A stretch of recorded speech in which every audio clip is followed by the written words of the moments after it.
Have you ever asked a question on Zoom and then all you get is just crickets and tumbleweeds?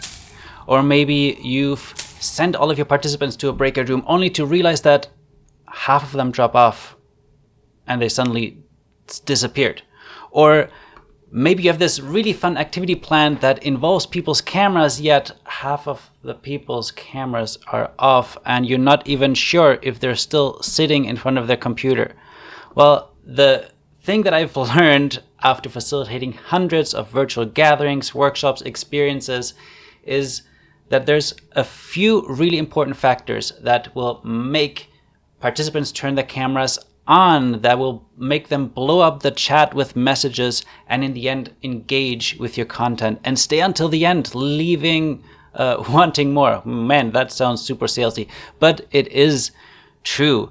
I've noticed that this works even when you work with a group of strangers that doesn't know each other, when the participants say that they're suffering from Zoom fatigue because they're on Zoom the whole time. But this is a different type of event, a different type of experience that I'm sharing you that actually gets them engaged.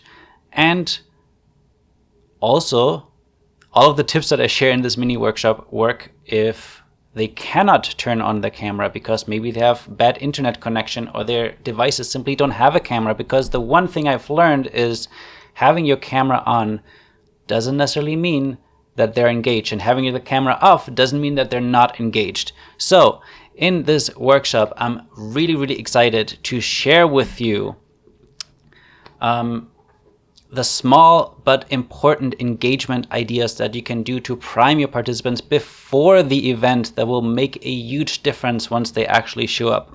I will show you how to create psychological safety and trust within the first 20 minutes of the workshop, which is the foundation for anything that requires participants to step outside of their comfort zone and actually create memorable transformational moments for them.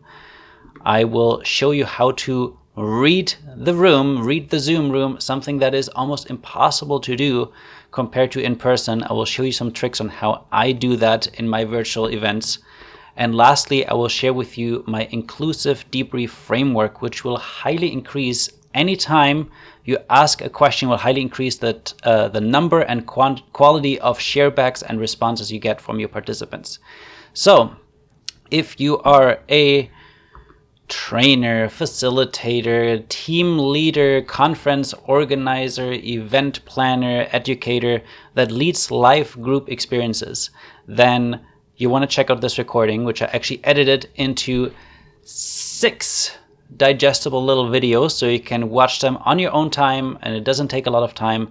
Plus, I actually added afterwards a lot of additional checklists, PDFs, and guides so you can really start implementing all of the things that I'm talking about right away in your next virtual experience.